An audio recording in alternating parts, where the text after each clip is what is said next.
రేణుక రాజకుమారిగా పుట్టి రాజకుమారిగా పెరిగి వందలాది దాసీలతో సేవలు చేయించుకోవలసిన నీవు ఈ ఆశ్రమవాసుని స్వీకరించి ఏం సుఖపడుతున్నావు? స్వామి, భగవత్ స్వరూపులైన తమరికి అర్థంగి కావడమే నాకు మహాభాగ్యం.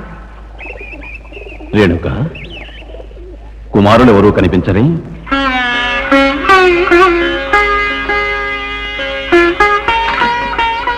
హోమానికి సన్నిధులు తీసుకురావడానికి వెళ్ళాను తండ్రి.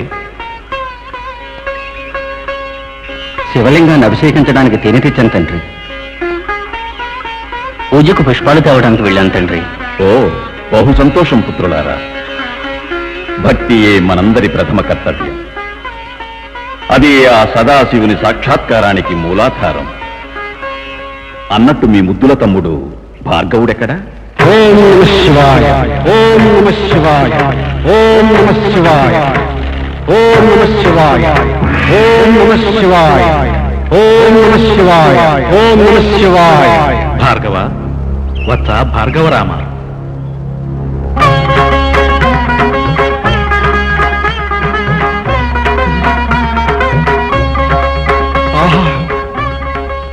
పరమేశ్వర, పరంజ్యోతి, ప్రసన్నుడు అయ్యావ తండ్రి. పాహిమాం పాహిమాం పాహిమాం. వత్స భార్గవ, నీ నిష్కళంక నిశ్చల అమోఘ భక్తి నన్ను కైలాసంలో క్షణకాలం దిగ్భ్రాంతుణ్ణి చేసింది. నీ భక్తికి మెచ్చి ప్రసన్నుడనయ్యా. ఏం కావాలో కోరుకోవచ్చా? సంతోషంగా ప్రసాదిస్తాను.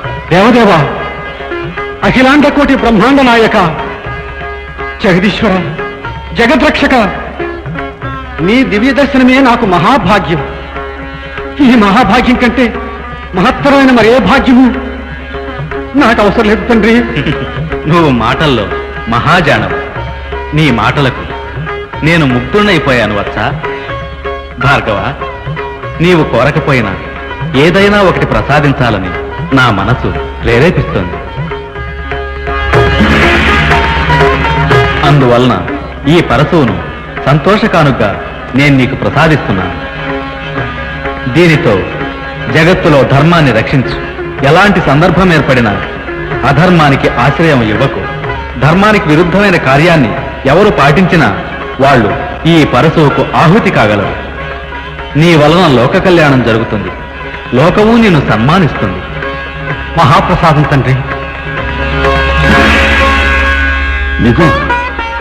అవును తండ్రి, ఇది జరిగిన వాస్తవం.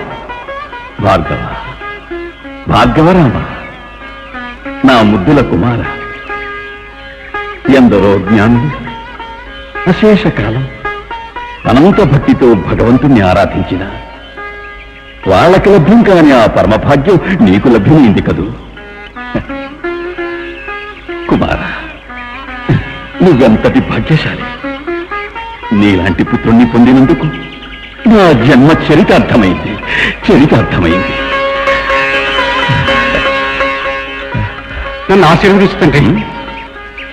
పుత్ర, నాకంటే ముందు నువ్వు అందుకోవలసింది నీ తల్లి ఆశీర్వాదం.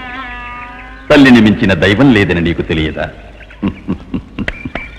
నీ వంటి మహిమాన్వితుడైన సుపుత్రుణ్ణి కన్నందుకు ఆ మహాతల్లి ఎంతో ధన్యురాలు, ఎంతో మాన్యురాలు.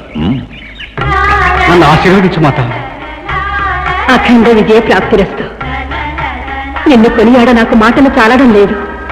భార్గవ, ఆ పరమేశ్వరుని వరంతో ఈ పరశువుని ధరించి నేటి నుండి పరశురాముడిగా ప్రఖ్యాతిగాంచి చిరంజీవిగా వర్ధిల్లు నాయనా.